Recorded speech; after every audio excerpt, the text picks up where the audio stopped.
everyone, and welcome to another episode of Faye and Tom's DCP with myself, Faye Petra of Feel Positive Coaching, and Mr. Divorce UK, Tom Nash.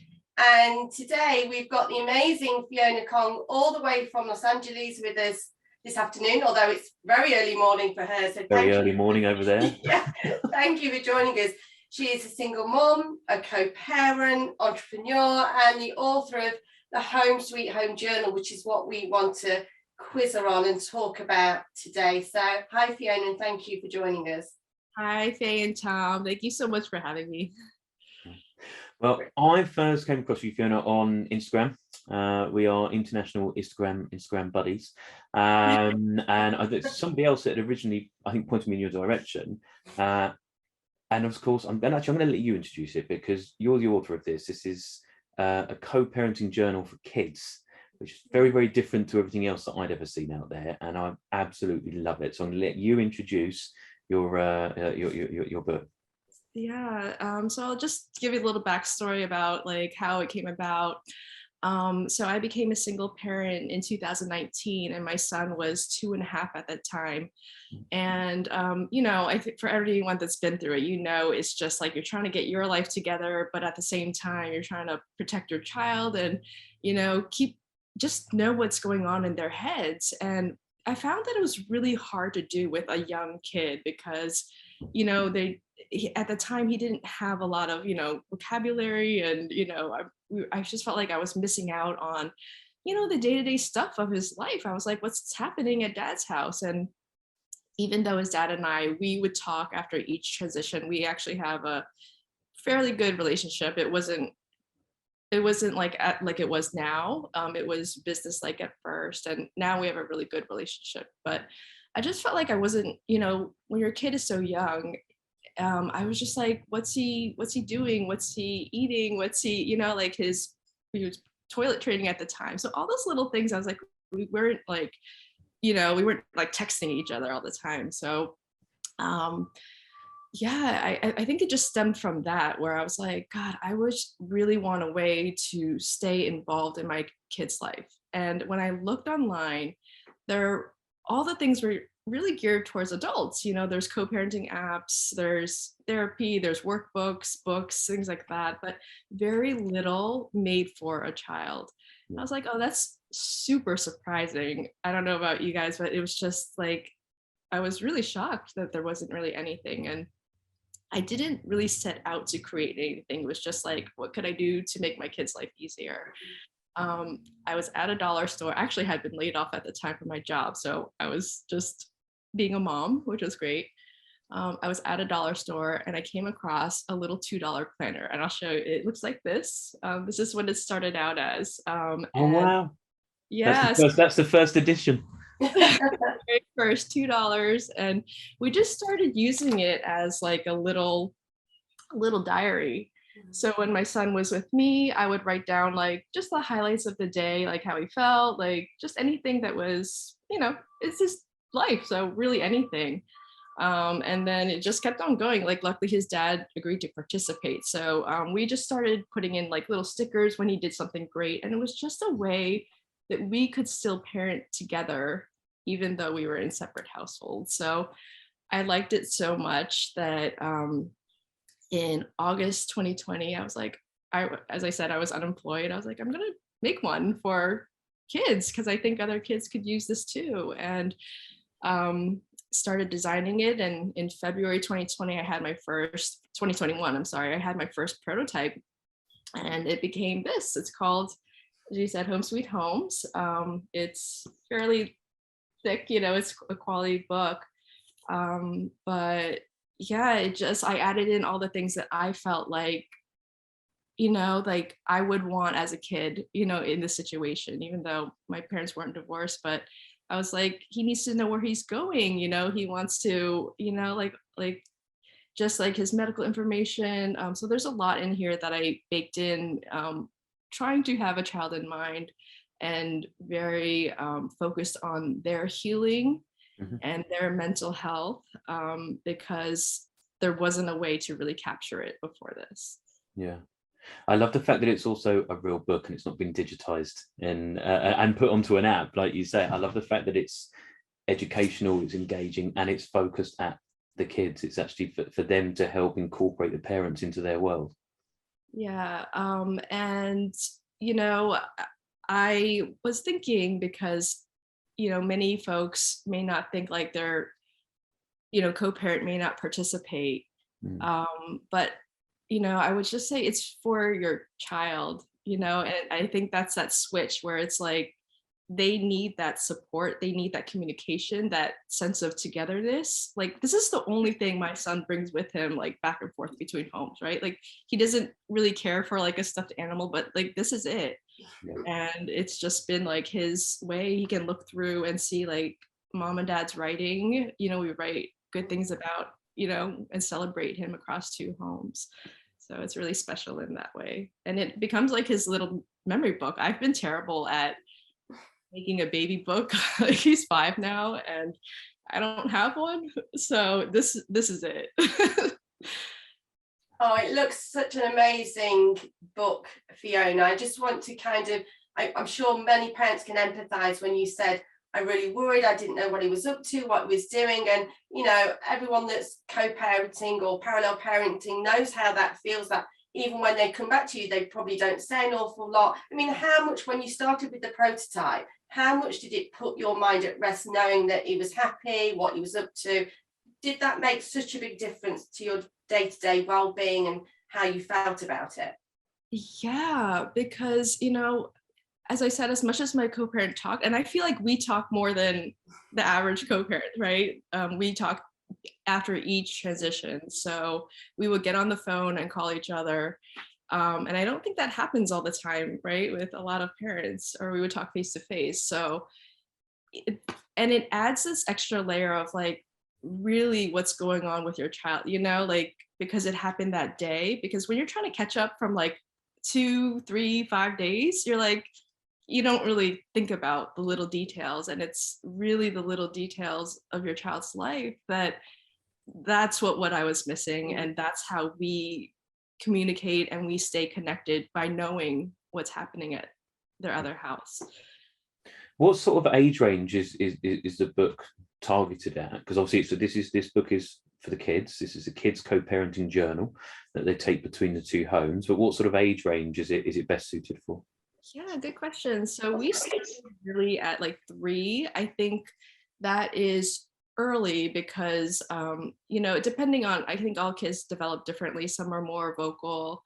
Mine wasn't. So, but we would still do the act of journaling, right? We would still sit together and we would talk to each other about the day. There's this, I'll have to show you each of the sections, but there's a daily feelings exercise and there's 5 faces. And he just circles the ones that he felt. So he can circle 1, he can circle all 5 of them. But now, because he's been doing it for 2 years, every night we journal, he goes in and he'll like circle all of the faces and he's ready to talk about how he felt. So it's, you're getting this, making this habit of, like, it's okay to talk about all your feelings, which is so important, right? Like these days, it's incredibly important for kids to, like, as a parent, don't you want to know, good or bad, right? What's going on? So he's prepared to talk about it, which I really love. So it's really, I think, you can start as early as 3, but I think you really get the benefits like of them participating at like 5. And so elementary school age, 5 to probably 10, 11 would be great. So, because you designed it obviously from your own experience, as you were saying, and you mentioned about it's got like medical reports, and so tell us about some of the pages that you've got in there about it. I think it'd be really useful for some of the audience to see, for those that are watching on YouTube, but also for those listening, what the context is. Hopefully you're joining on YouTube, but like, so it just begins with a little like, it belongs to who. So we put his Emil, mom and dad, so he knows it's like our journal. There's just like some instruction in the beginning about how to use it. But then each section begins with an affirmation. So the first section is all about me. So the affirmation is I am unique. It has like all his like, today, like his name and this one's not filled out. But we have a different version filled out. But like, when I grow up, I want to be how tall he is, how much he weighs. He has his, he can draw his picture in it. He place to put his handprint. And then like rules to have across both homes. Brilliant. Things that he likes about each home. And then where it really begins is like each month it's undated. It's a yearly planner, so it has it's enough for 12 whole months. Each month begins with affirmation. So this first one is I am enough. And then there's a child and parent activity where the child's like, they're like, I'm proud of myself because, and they fill it out. And the parents, we say you were special because. So it's like a tandem related activity. So then it has the monthly calendar, so he knows where he's going. We use just little dots so he knows.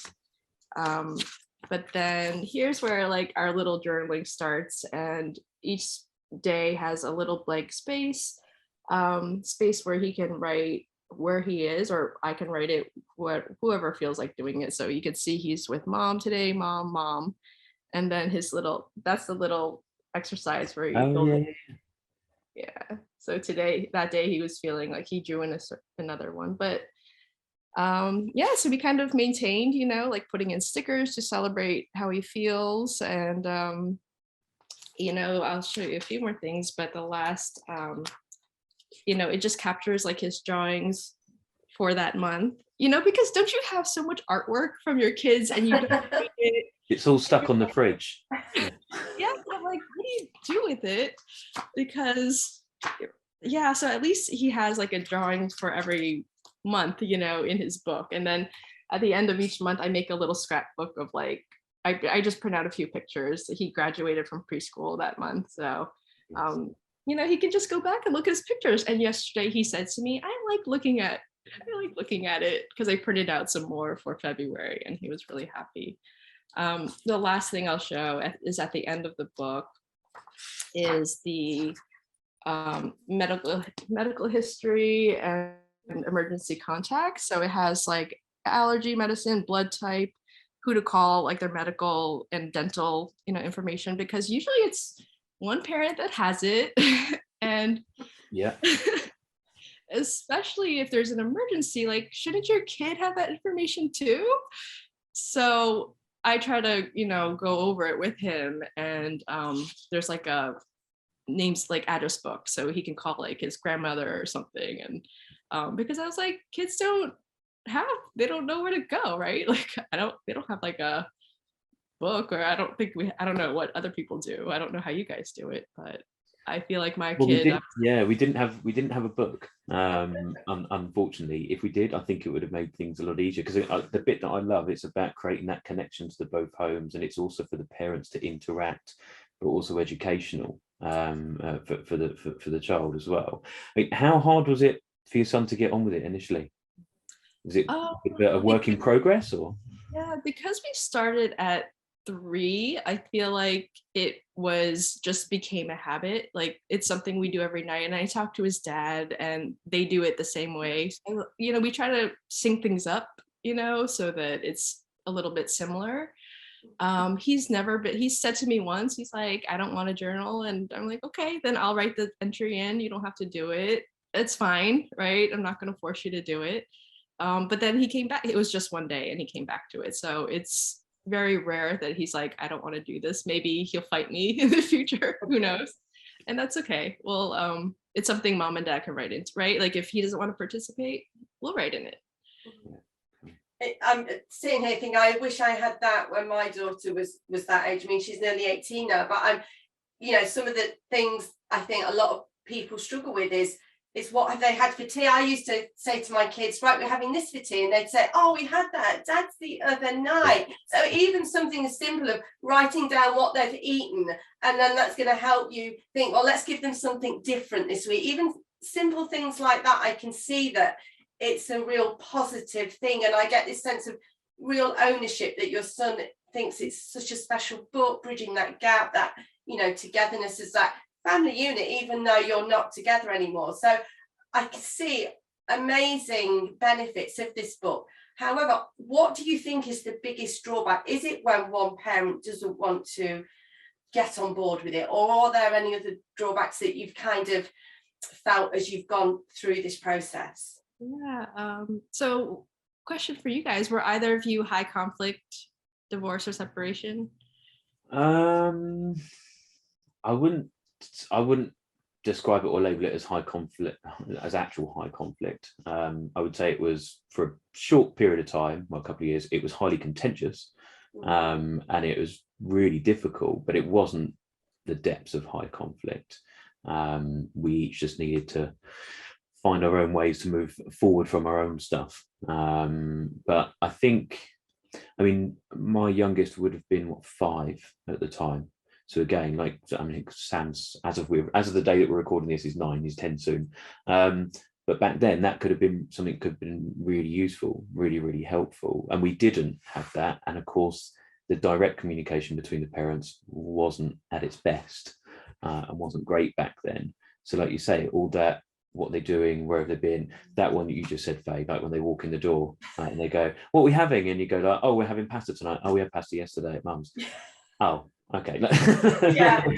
But I mean, now we have a parents chat. So we have a parents WhatsApp group where we kind of share stuff with each other, between the 2 homes.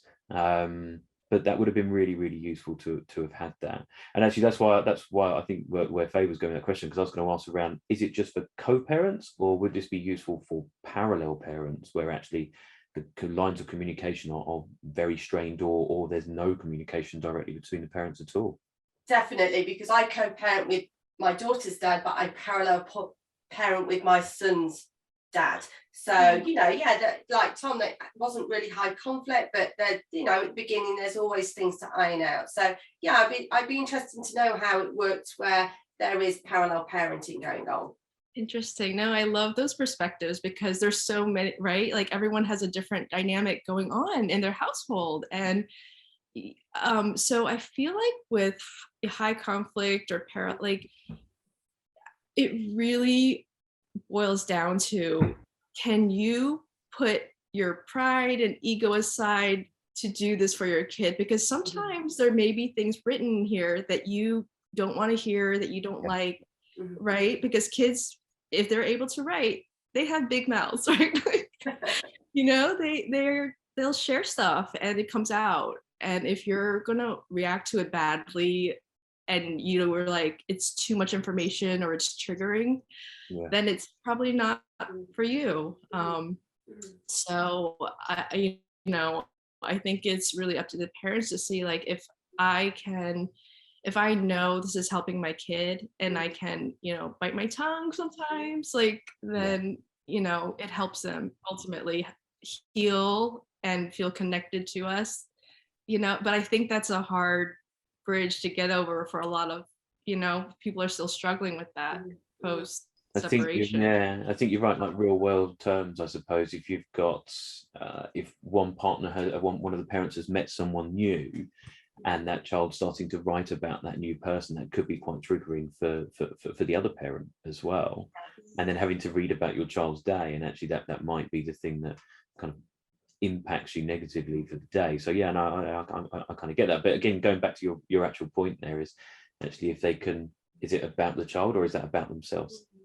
Yeah. So it's funny we said that, because that's happening in our household, where my son's dad is just started, and there was something written in here, and you know, it was kind of like, oh, you know, it's in here now, and it, you know, but you just say, hey, she's going to be part of my kid's life, and you know, so it's that perspective. I think if you can handle it and see the good for your kid, then it could be a great tool. So it's amazing. I can see how it would bridge that gap and strengthen, you know, communication with exes and co-parents and even parallel parents. I wanted to ask you, Fiona, if people are just thinking about using the book, they're just separated, they don't know where to start, what would be your kind of top 3 tips for someone who's literally just got the book and thinking, okay, how do I use this? Yeah. I would say, either if you're able to have a conversation with your co-parent, like that needs to happen. Like, how are we going to use this book? What are the boundaries that we want to have with regards to like writing in it? But if you're in a relationship where you go through like a therapist, I feel like that could be a really great avenue to have someone talk you through it. Because, you know, if there's just, you know, this is a different way of communicating. And I think to have someone to kind of advise you would be super. So there are some guidelines in here, but I definitely feel like I need to create more content around just like, you know, the different situations, as you say, as we talked about, like parallel parenting and things like that. But definitely, you know, if you're seeing like a professional, like that'd be the first step. But, you know, I would say have an honest conversation with your co-parent. You know, like there's no time to be more honest about, you know, your not expectations, but it's kind of expectations and, you know, what you want to get out of it. Because if you know, think it's going to be painful or, you know, just hurt you in any way, then I don't see this being a tool that you could use in the long run. So I think just taking time to be like, think about it, like how you would 5 years out, you know, are you glad you did it? Yeah. I had a question. There's maybe a little bit more personal one, but obviously because this was your concept, your idea, how did your ex take it when you said, hey, look, I've come up with this little book, I've come up with this idea, and I was going to take it between the two homes? Was he immediately on board, or was he like, oh, I'm not doing that? So we did talk about it, and at first, so when I asked him, he said okay. He didn't fight me on it, but going back, I actually did like a interview with him, and I asked him that question, and he was like, yeah, I wasn't really like loving, you know, he wasn't really sold on it. But now he enjoys it, I feel like, just as much as I do. He's really good about filling it out. He's a great dad, and it's helped our relationship. You know, it's really, you know, when you see in a light, like he's spending time and writing great things about himself, you know, he has that connection. And so it's really just, it elevated, you know, my sense of like him as a person and a dad, because I see how devoted and how much care he puts into filling this out. So it's been really helpful. And yeah, I think I will say it's harder for males to get on board with this. Right? Like I think they're usually it's usually the moms buying it.